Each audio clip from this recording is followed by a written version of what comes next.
It will be a fight. And there'll be a lot of death, unfortunately. It will be a fight we will win.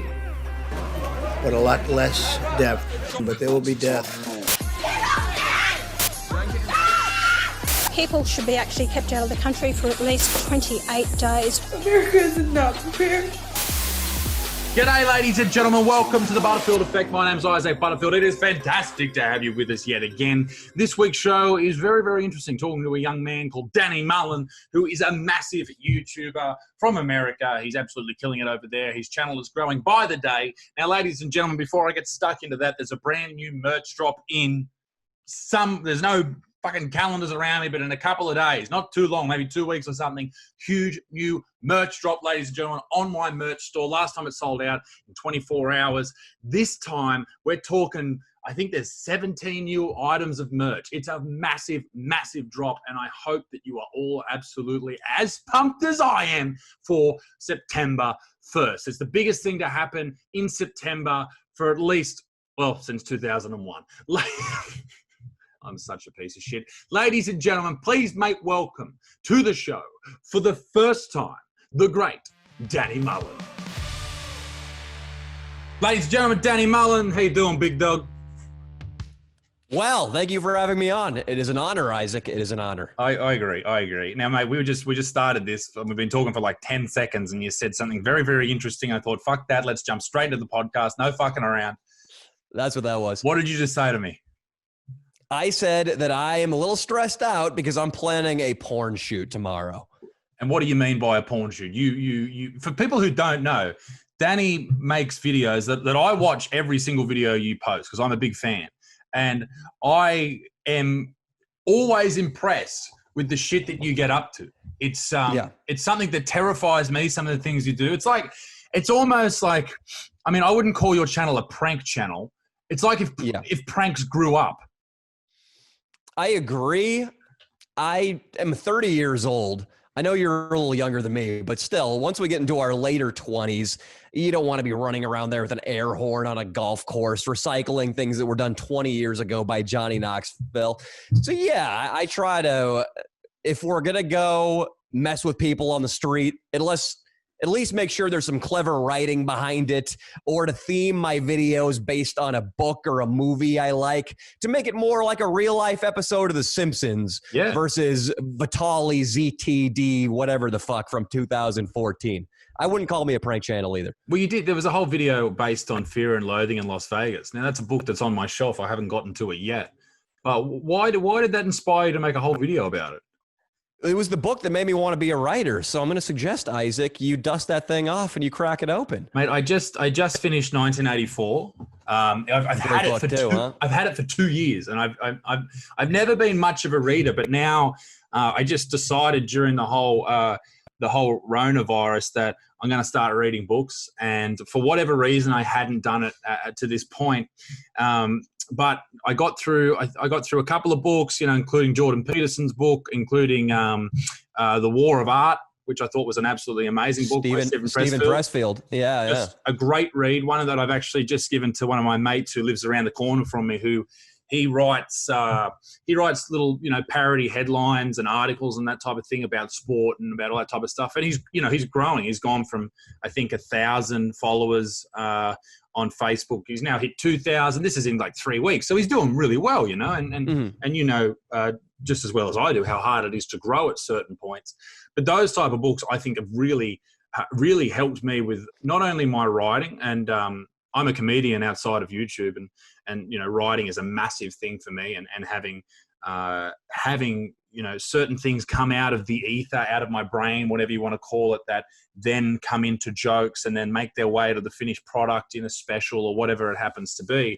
It's always amazing how it sort of works. You sit down and these things just appear out of who knows where, really.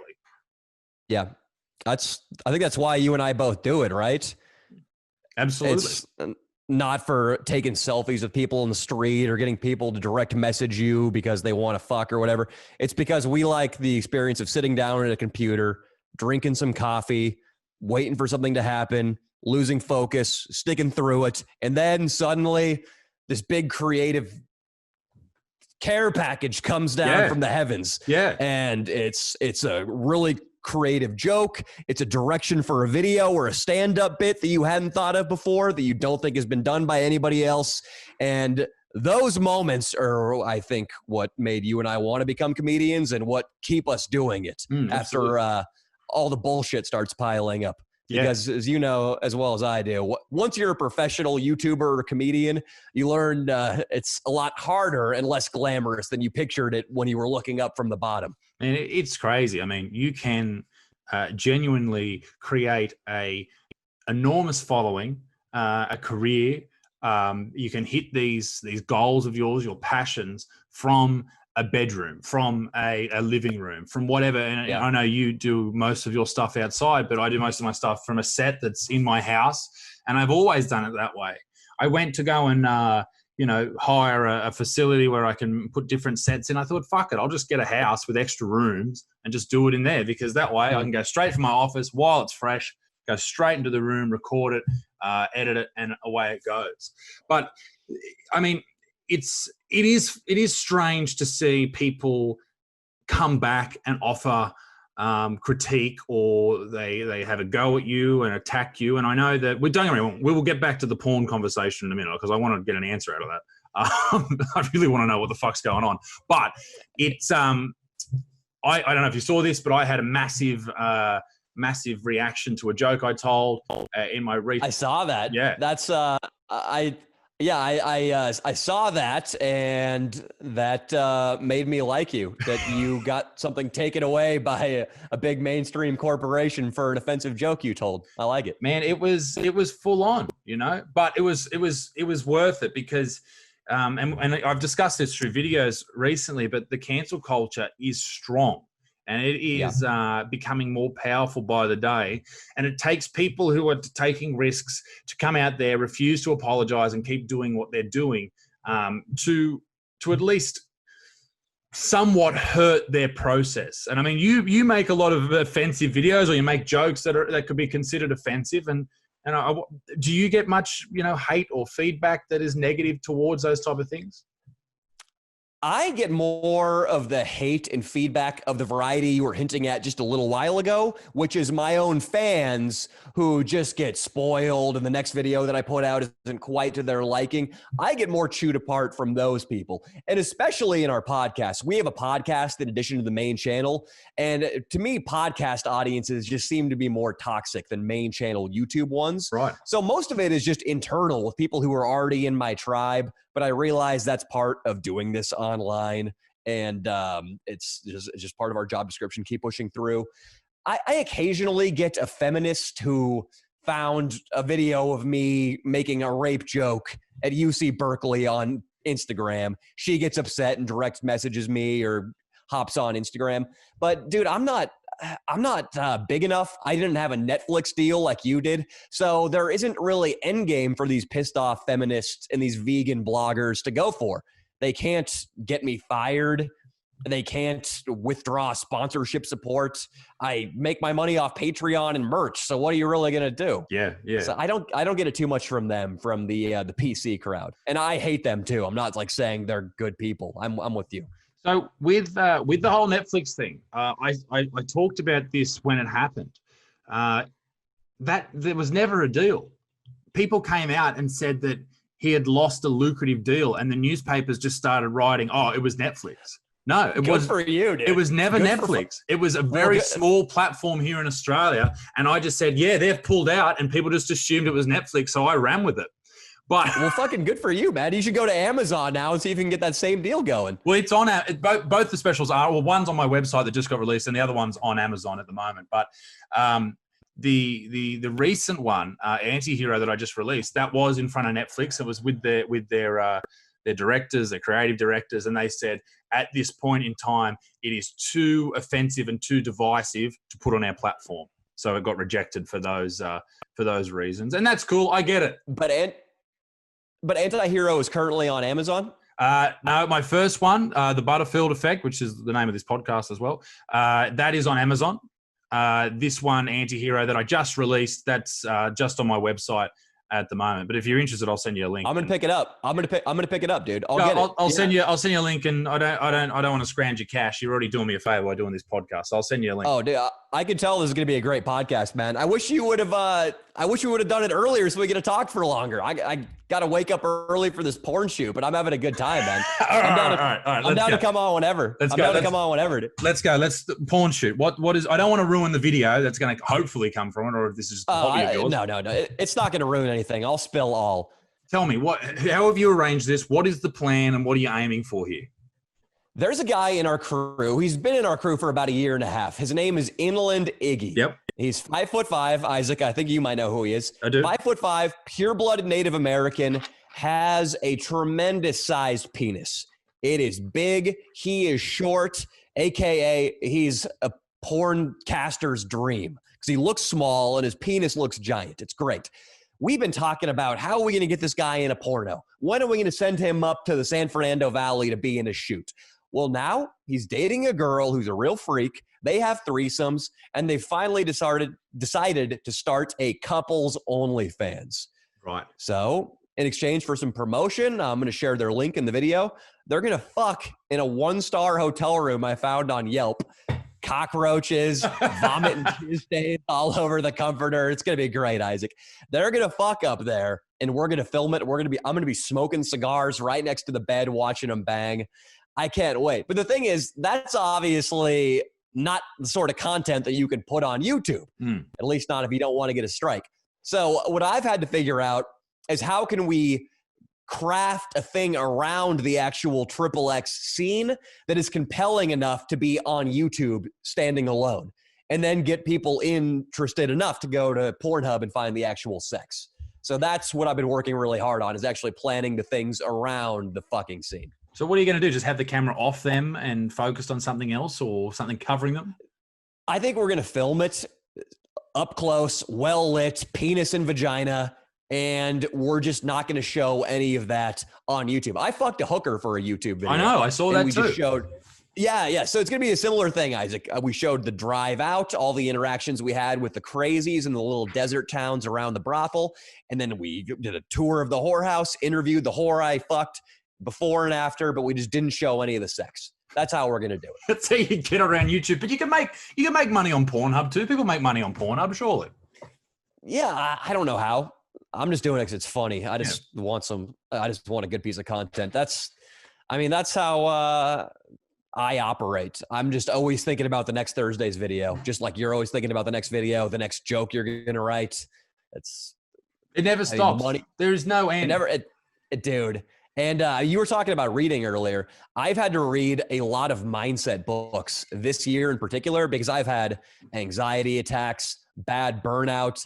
Think about it. Even Seinfeld was only putting out 22 episodes a year when that sitcom was grinding. And all you hear from Larry David and Jerry Seinfeld is that they wanted to jump out a window from the stress. Yeah. Well, us YouTubers, we don't get an off season. We don't get to take our $5 million an episode and go to Hawaii for 6 months. Yeah. We're constantly on the grind, and you need to learn the tools necessary to keep yourself sane.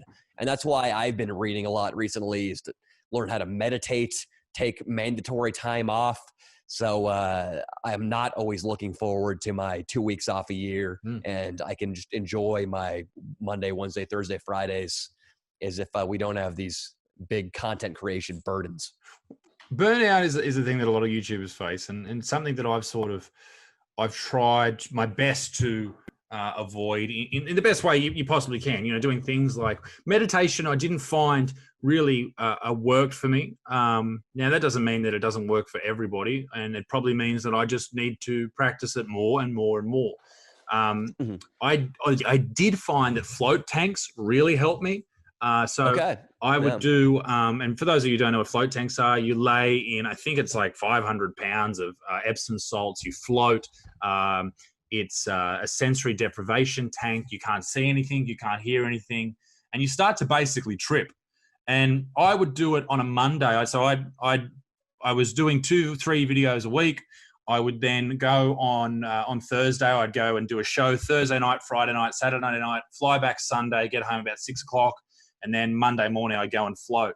And I do this for week on week on week. And that was really, really beneficial for me.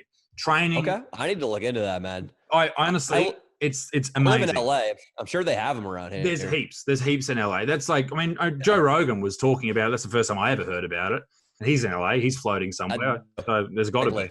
Mm-hmm. Joe Rogan probably has a multitude of his own float tanks in his house now. He does. In his studio, he's got his own float tank, which is pretty cool. But these are really good. Like, you know, there's another good option is training and stuff. Like I was really focused on training during that time. And I know you're lifting. Sorry? Lifting weights? Yeah, what kind of training? Yeah, that type of training. Me too. Jiu Jitsu was another big one for me. I got stuck into that. I know you're a Jiu Jitsu. You're a purple belt, aren't you? Yeah, I haven't trained since 2017. And I think it would really, really help because Jiu Jitsu, like an isolation tank or like meditation, it clears your mind of all your worldly troubles. Absolutely. When you're on the Jiu Jitsu mat, and a brown belt from Rio de Janeiro is trying to strangle you unconscious, you can't think about the video edit you're working on. You can't think about the shoot you got coming up on Saturday. You got to think about staying alive. Yeah. And absolutely. I imagine it's like the benefits you get from meditation and from floating, but it's fun too. It's like a game. So yeah, man, I think getting back into jiu-jitsu would help me a lot. One of the things I learned from jits was having someone on top of you in a bad situation, you're being crushed or someone's trying to choke you or whatever's sort of happening, to be able to stay there in that very moment and be in that moment and just like relax, let everything go and trying to think your way out of this problem. It's basically problem solving for brutal human beings. That's all jiu-jitsu is. And I know Joe Rogan has a better quote than that, but that's basically what it is. And that's how I sort of learned from that to put that into situations that happen on stage. Say a heckler yells something out, rather than hitting back really quick, which sometimes can be really, really beneficial. You can hit back really quick and everyone loves it. Or you can take an extra moment, deal with that stress, and then, you know, perform or give back some sort of comeback that is much more enjoyable or more funny or whatever. You know, I've been watching Jeff Ross a lot, the way he interacts with the crowd.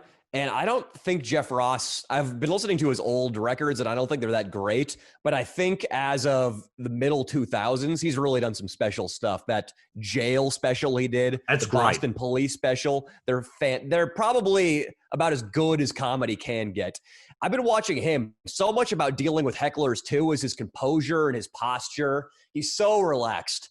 If a line or a retort comes to him, it comes. If not, he moves on. He asks another question. He gets more information out. Just like in jiu-jitsu, you try a counter to the choke. If it doesn't work, you get more information about what the guy's doing, then you try something else.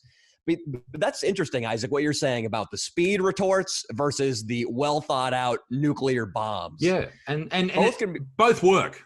You know, both are very important. And with Jeff Ross, the more you do stand-up, if you're doing, like last year I had, I toured across 6 different countries. The plan was to get to the States in April. That didn't fucking happen. Thank you very much, China. But I got to do like 90 shows in that time, 91-hour shows across all 6 different countries. And you hear everything. You hear every, you know, heckle. You hear everything. And you just have comebacks ready. You write comebacks for that. But sometimes something will happen and your natural humor or your natural sort of speed will just hit them with something perfect. Yeah. And it goes off like, thank you. I got a coffee. Very nice. You're an assistant. It's hard to know what's going on with your background there. There's not much going on. But then also, Isaac, you're so lubricated as far as your tongue and your mind from being on stage and putting in those reps. It's I can't really think of anything that's more of a metaphorical muscle than comedy. Yeah. Jiu-jitsu, I haven't trained jiu-jitsu in 3 years. I can still go beat the shit out of somebody in my backyard right now. Comedy though, writing, especially podcasting. I had to go do a warm-up Patreon video before this to get my tongue loose, and that was miserable. That is not going to be a good piece of content. But I mean, I'm sure you were a fire-breathing dragon up there on that stage after 91-hour shows. Well, you are, and you fire up, and it's almost like walking out into a fight. You know, you're fired up. You want to. I mean, I sort of I wrestled with this in my mind when I was first starting doing tours and shows and constantly doing stand-up. It's like, do you want to be fired up when you walk out there? or do you want to be more calm and zen? And I know a lot, whether you're playing, football or you're a UFC fighter or you're fighting whatever MMA division or company that's around, you are either a person that wants to get really fired up and your coach is slapping you, or you're a person that's completely zen. I find that if I'm fired up, I perform better. So I like to have a couple of drinks and I like to walk out there. I can do it sober, and I do it sober a lot of the time, because if you go and get on the piss, Friday, Saturday, Sunday, every single weekend for 52 weekends of a year, you're going to be a mess. And so, sometimes you just got to calm it down a bit. But I can go out there sober and do it. But when you're sort of lubricated, you've got, you've got a couple of whiskeys under your belt, you go out there and you just don't give a fuck. You go after people and it's going to work, because that's the number one thing that gets me anxious before a show, is being terrified of letting people down because they've paid good money to come along. And that's what that's what scares me. That's what keeps me awake at night, Yeah. Hey man, it's, this is really, really interesting. I don't think I've talked to a comedian on a podcast or even face to face who's been able to get this deep into the art of performing, man, because I have the same dilemma. Am I going to go in calm and relaxed? Am I going to channel more of a Todd Barry style stand-up? Or am I going to go out there like I'm Tom Brady and there's 2 minutes left in the Super Bowl? Yeah. What kind of headspace do I want to be in? I found that when I was competing jiu-jitsu, I wasn't that good, but I won and placed in a lot of like regional California tournaments, fought good guys. Jiu-jitsu, it was always acoustic guitar, emo rock, all but meditating, my heart barely beating in the corner, not getting psyched up at all, and I performed the best because I needed to keep the lactic acid out of my body. In comedy, I put on Slayer, I'm jumping around, I have a personal moment in the car beforehand, or I'm like, I have to get myself prepared to die. Because a lot of the shit that I say to people out in the street who may or may not be armed in the ghettos of Los Angeles, I could get shot or stabbed. Absolutely. So it is... But it's refreshing to hear. It's great to hear somebody who weighs that question the same in their head. Like, what kind of preparation am I going to take mentally before this performance? And when you're on the road, you have a lot of time to think about these things. And I'm lucky I get to travel with one of my best mates who's also my tour manager. And we have, I met him, the company who manages me, they just gave me him one day. And I was like, fuck this. I don't want to work with this guy. I don't know this dude from Adam. And turns out we're best mates, which is wonderful. And that's great. But you do have time on the road when you're by yourself, and it gives you time to sort of work these things out. To give some background on what you mentioned about anxiety and stuff before. So I have this weird form of epilepsy. And it's not really epilepsy, but it is epilepsy. It's the same sort of family. Anyway, I lose control of my head. It turns like that, and I go blind in this eye for about 10 seconds. Happens very rarely. Yeah, it's fucking full on. And I used to play a sport called Rugby League, right? So it's like rugby, but it's like... It's in a league. It's in a league of its own. Yeah. It's Rugby League is like back in England, right? There was the rugby guys who were all the university guys, and then the Rugby League guys were all like the working class, the coal miners, and all that type of shit. It's a much better and much more brutal game. Anyway, so I played at the front, which means basically you take the big runs. There's no pads, all that type of shit. And when I would have these big collisions, my head or whatever, I got knocked out a fair bit. Well, not a fair bit, but enough over a long, probably about 6 knockouts over. It's a lot of knockouts, dude. It's a lot.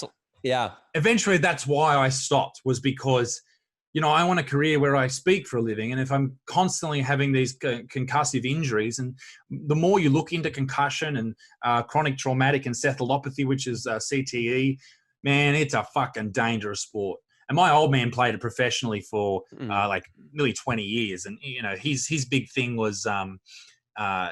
he comes from like a rough background, and he was a tough motherfucker, right? So I was talking to him about it yesterday, actually. There's these things called scrums where you come together, both big packs of the forwards, the biggest people in the team, they come together in like that. And his big thing was when he'd come together with these guys, he'd just throw headbutts in every time, just headbutt after headbutt after. Man, he's the toughest person I've ever met. And I was saying to him yesterday, I said, that's fucking terrible for your brain, Jones. That's fucking terrible, mate. And, he's a really successful guy in business and a very, very smart and very well-read human being. And thankfully, at the moment, he's quite lucid as anyone at 52 or 53 or whatever fucking age he is. But to go on another tangent, there are studies that have come out that have been repressed allegedly by a certain sporting code in Australia about these guys from the 60s who have all since passed away, but 75% of them all died from Alzheimer's. So, man, there's a lot of interesting stuff to come out of that side of the game. But anyway, you'd have a run, you'd run into the other pack of the big forwards, your head would go moving, and then I'd have these weird seizures.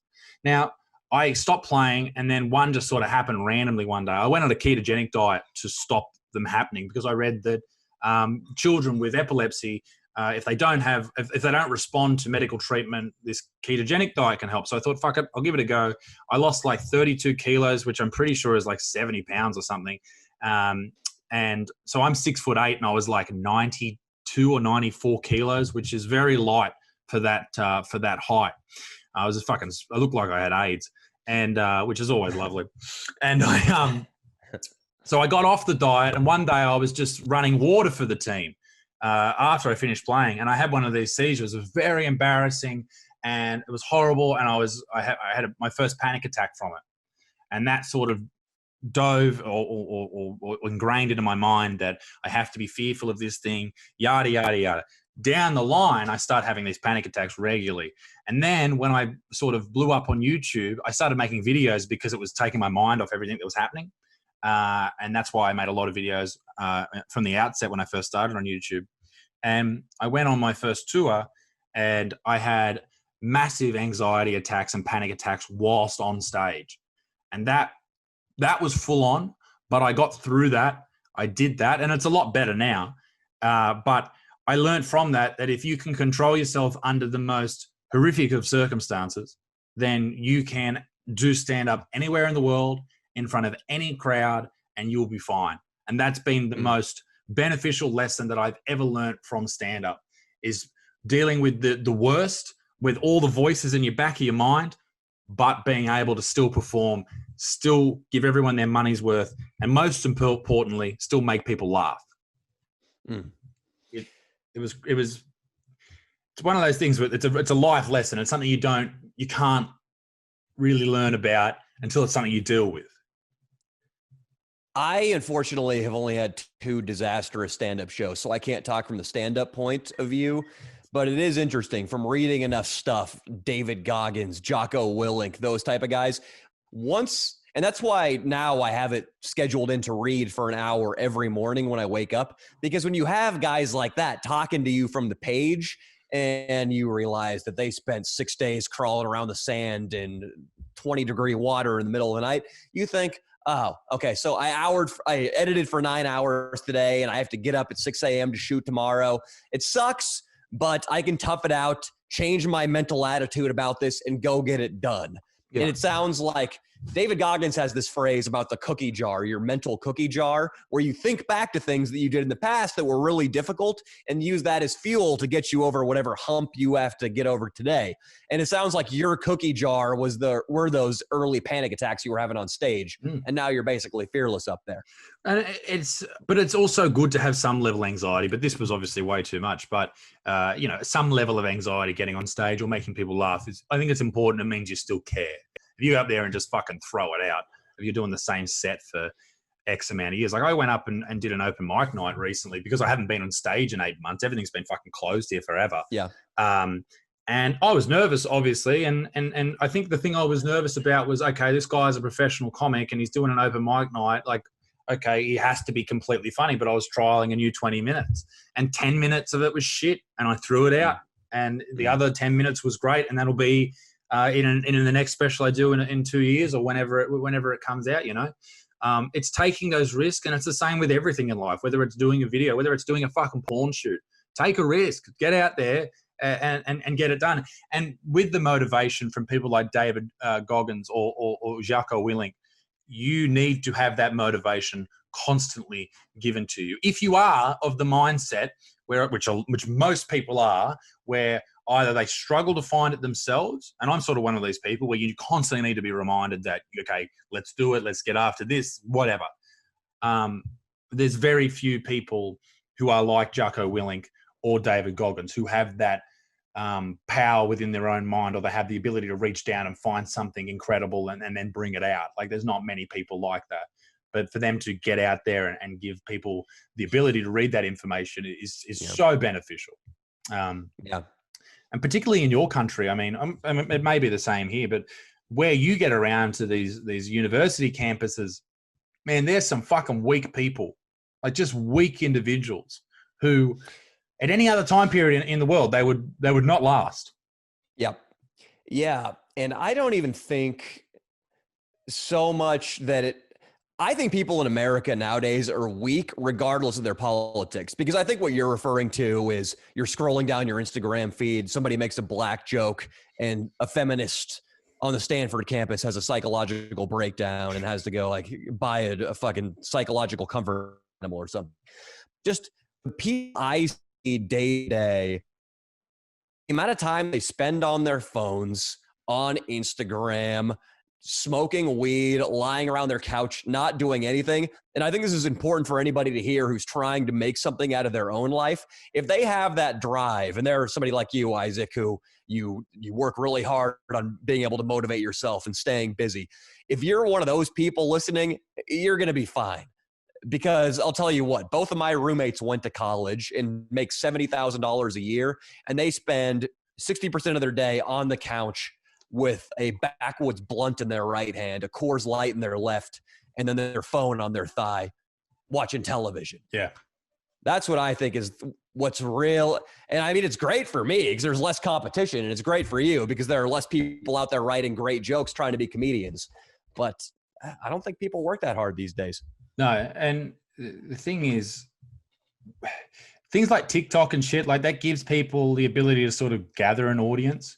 But the one thing I'm proud about, well, I'm proud of many things, what I have achieved on YouTube, and not to talk, up my ass, but the thing is, like, people will watch a video of mine, which is basically a 12-minute or 13-minute lecture with humor dropped in, and if I get 300,000 people watching that every week, I'm stoked, because that's 300,000 engaged people. That's 300,000 people that want to see me do stand-up live.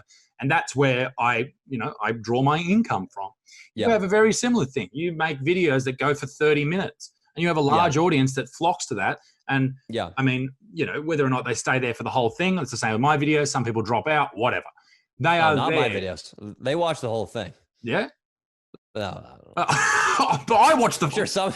I watch the whole some thing. Of them do. I watch all your videos, so don't worry about it. You're a good man. You're doing well. But yeah, there's different things. Like, there's different things that make people, that entertain people, whether it's a 12-second TikTok or a 30-minute Danny Mullen video.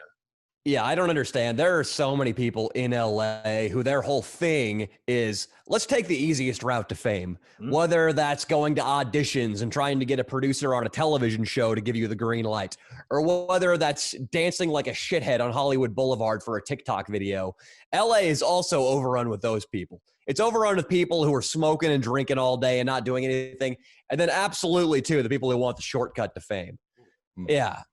You're totally right. I take a special pride also in having a podcast and a long form YouTube presence that people come to. Yeah. It makes me feel talented. Well, no, and it means people are genuinely interested in what you do. It's not something people just throw on because they're bored. They look forward to it. Yeah. With things like TikTok and even some YouTubers, I find that the more life experience you have, and maybe even the older you are when you get your kick on YouTube or TikTok or whatever it happens to be, is more beneficial, because I didn't get anywhere on YouTube until I was like 24 or so. I'm 27 now. Which is young. That's young. Yeah, still very young. But I had work jobs that I fucking hated. I've dug holes, dug trenches. I've worked on building sites, all this shit that I fucking hated. And that gives me the drive to never go back to that. Not that there's anything wrong with that. Oh, fuck it. There's something wrong with it. All right. But there's other people I know, these great young dudes from Australia who I'm friends with, and I really love these guys, but they've never had jobs. Yeah. So if this goes away, it's a whole new world. We'll just get a job. But they don't know what it's like out there in the real world. They don't know what it's like to put in 40 hours in a restaurant. That's the background I came from. I mean, Isaac, you're a sage right now, man. You are really bringing my subconscious out here and talking about the things I think about all the time. Good. Yeah, man. It's, and I assume too that because you were 24 when your stuff started to get successful, that you had all your times drinking, chasing pussy, all that when you're younger also. I'm sure a lot of these Jake Paul type kids, these kids who make it when they're 17, 18, 19, if they're faced with a choice to sit down and write their next video or go out to some party in the Hollywood Hills and chase poon, they're taking option B every single time. 100%. Which means I have a lot of friends. I have a lot of friends who are really successful YouTubers who are absolutely crippled by partying and the pursuit of pussy. And you and me, who we've been there, we've had our fun. And then also, like, just like you said, man, we've punched our cards. For me, it was until I was basically 30 that I was working as a busboy in restaurants. And I think that's going to make us better with our money forever. Like I said, money, I can say these on here, like I do. Wasn't even a judge. Thought I would. That was the joke that got you in trouble, right? No, you dropped out. I don't know what happened there. You dropped out, but. No, you're just trying to get me to repeat it. I don't believe you. I'm not. I heard something about Jewish, and maybe we shouldn't repeat it. I'm freaking out. No, it wasn't that bad. It was just a hack joke that I saved money like a Jew, but I thought that'd be appropriate to save on here. That'll be in a fucking newspaper article. He brings on other anti-Semites. Fuck me.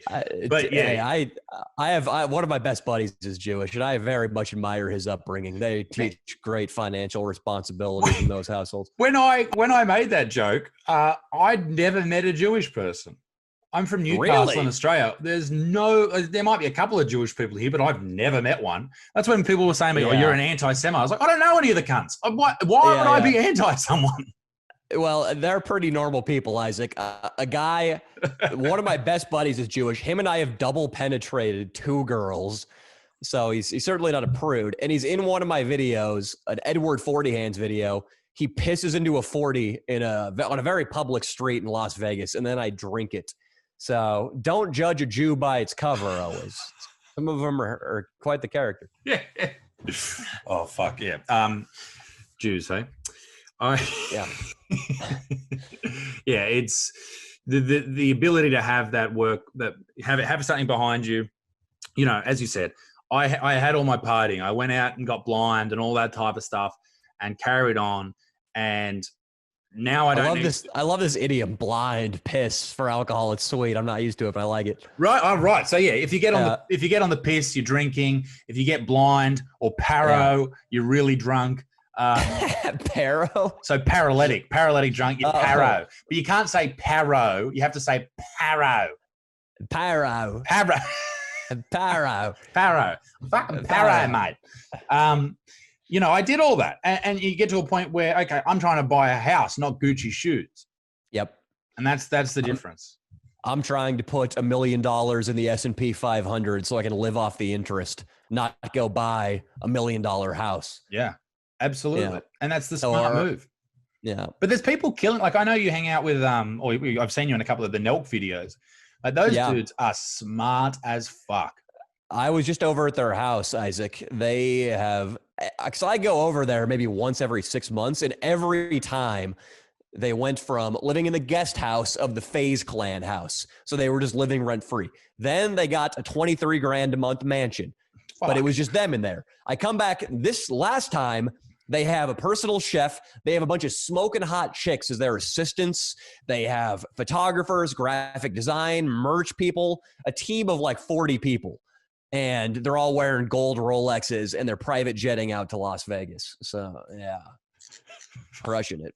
It's a whole new world for those dudes. Like I see what they're doing, and the merch game is massive. I know you're doing your own merch, and so am I. And I think that's the way to do it here. You know, where if you make a match today, basically. By the way, we kind of came on where it's almost the same shit. I'll send you a t-shirt, and we'll match for the next one.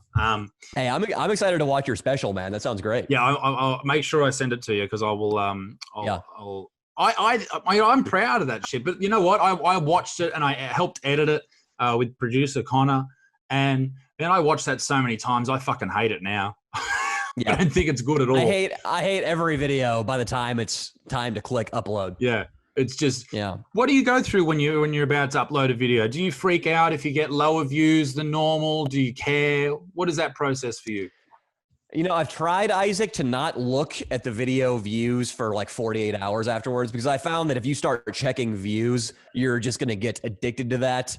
It's, I mean, it's like the same dopamine rush as looking through your direct messages on Instagram or like scrolling for big titty girls on your feed.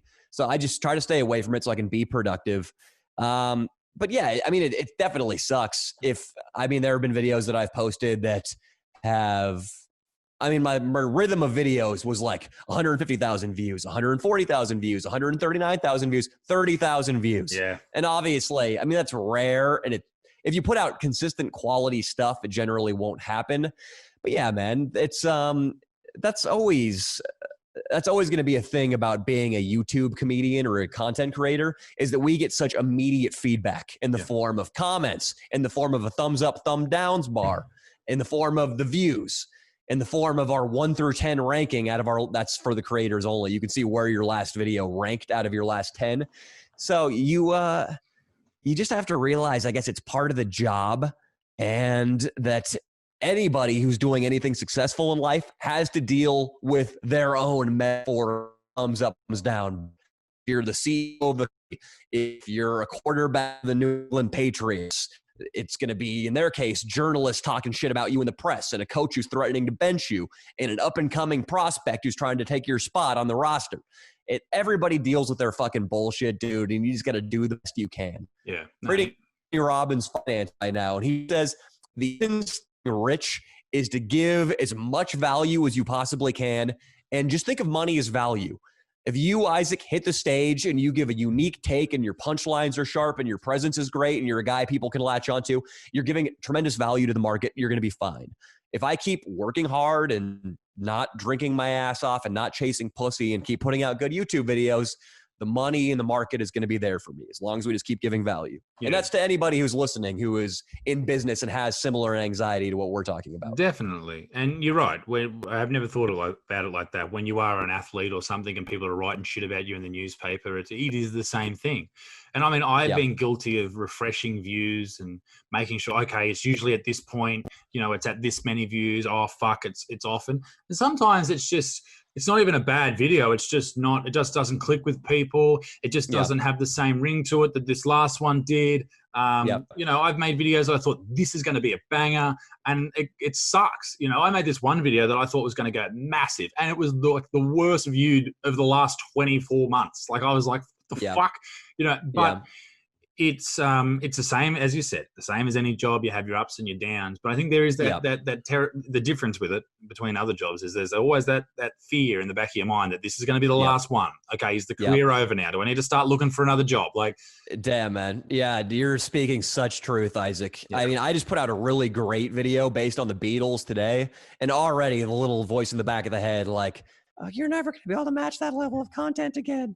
Like, you really fucked yourself over by putting out such a great video, because now everything else is going to seem like an anticlimax.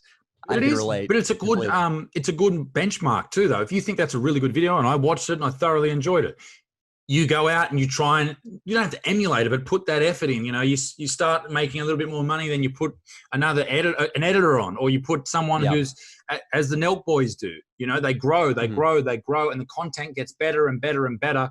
And so does the merch, and so does the audience becomes more and more engaged. And that's the great thing. That's the ability of being able to speak to countless people. Like, when you have a video that hits 150,000 people, that's fucking incredible that you can speak to that many people. I mean, imagine being a stand-up comic in LA, just slugging it out in open mics. You and I chose definitely the right road to comedy, man. I mean, I don't have much sympathy for these comics who just do it purely old school style. No. Like, at some point, you got to take a look around and realize, hey, I read a book by a guy named James Altucher in 2013 called Choose Yourself. And that was my first introduction to this new social media economy where people are making their own TV shows. They're selling their own clothing purely online. They're teaching a skill like guitar on YouTube. You don't use the internet these days to choose yourself and elevate yourself for whatever your business or professional goals are, you're just being lazy, is my take on it now. Yeah. So I don't have much sympathy for the struggling actor and comedian who's a purist. Nah, I went through that for a while. I wanted to be a writer. I wanted to write books, Isaac, like novels and like comedic short stories. And for a while, I went through that whole like, no, I'm going to be pure. I'm going to stick to my art and just put it up on a little blog and that's it. I mean, you got to fucking sell out at some point. Yeah. I have a buddy who he only makes videos in his apartment, not doing anything really interesting, just talking to the camera. And he's new to it. So he's not a good broadcaster yet. And he says, Danny, I don't like to go outside into the real world. I have anxiety. And I just tell him, it's fucking tough, dude. That's what you got to put yourself in points of discomfort and make that your new comfort. Yeah. Like Jocko would say, or like David Goggins would say. He talks about having a governor. Cars have a governor that keeps them below a certain mile per hour, or I guess kilometer per hour where you are. And you can take that off and the car can actually go a lot faster. Humans, we have a governor too. We think we're only capable of so much output, whereas if we get ourselves in the right mindset, we could actually push far past that. Yeah. So if you're a struggling actor or comic, you can hit your 3 open mics in one day, but still spend the next morning putting out content on Instagram and YouTube. Yeah. You just have to get yourself in the mindset that it's possible. It becomes a dedication thing, and I lost a lot of friends. I stopped going out all the time. I stopped doing all that type of stuff. But this was going to university for me, doing all this type of stuff, writing, reading, whatever it happened to be. That was going to uni for me.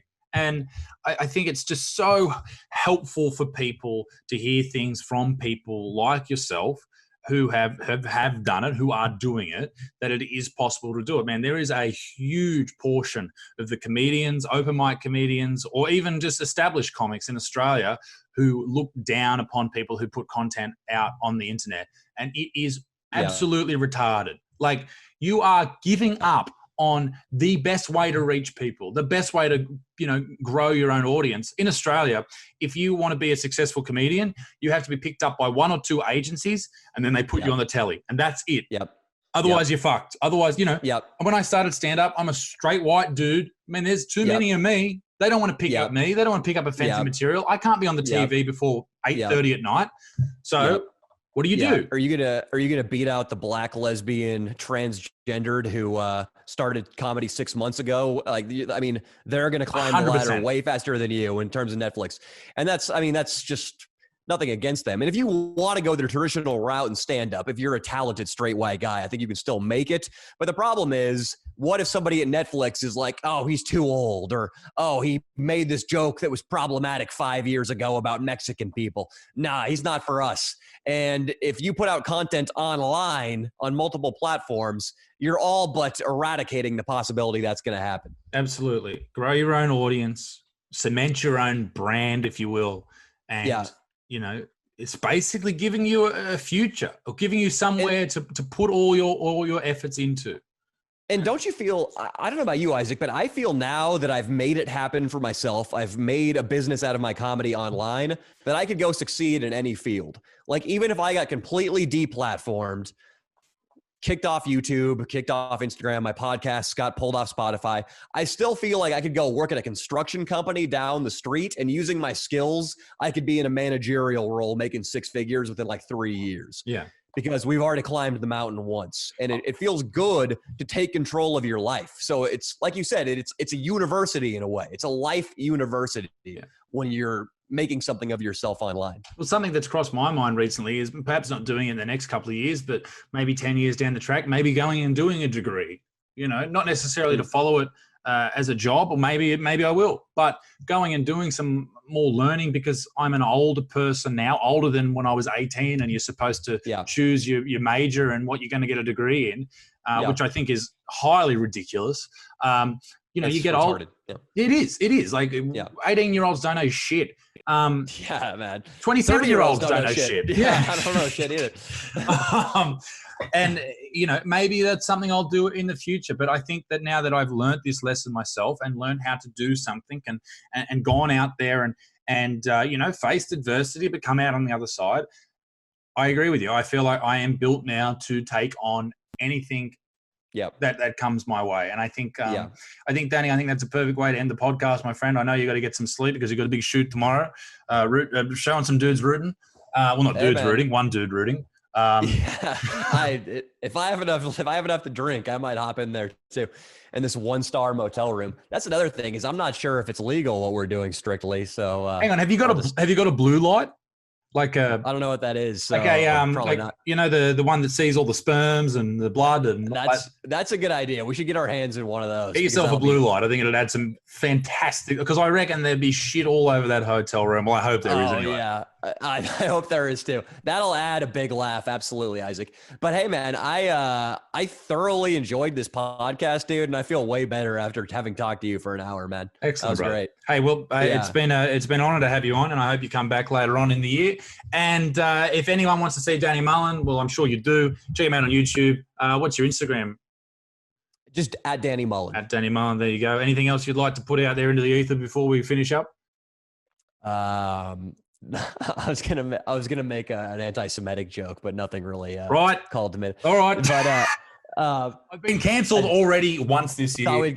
Thought we'd go with that thread. No, I guess I'm excited to send people to this podcast too because I just think we did a mild, not a huge, a minor service for the people here. I think good. So. I think we've changed lives all over the planet. Danny Mullen, thank you very much. Ladies and gentlemen, be a good motherfucker. Peace in the Middle East. Be dick stinks. I'll see you all very soon. Toodaloo, bye.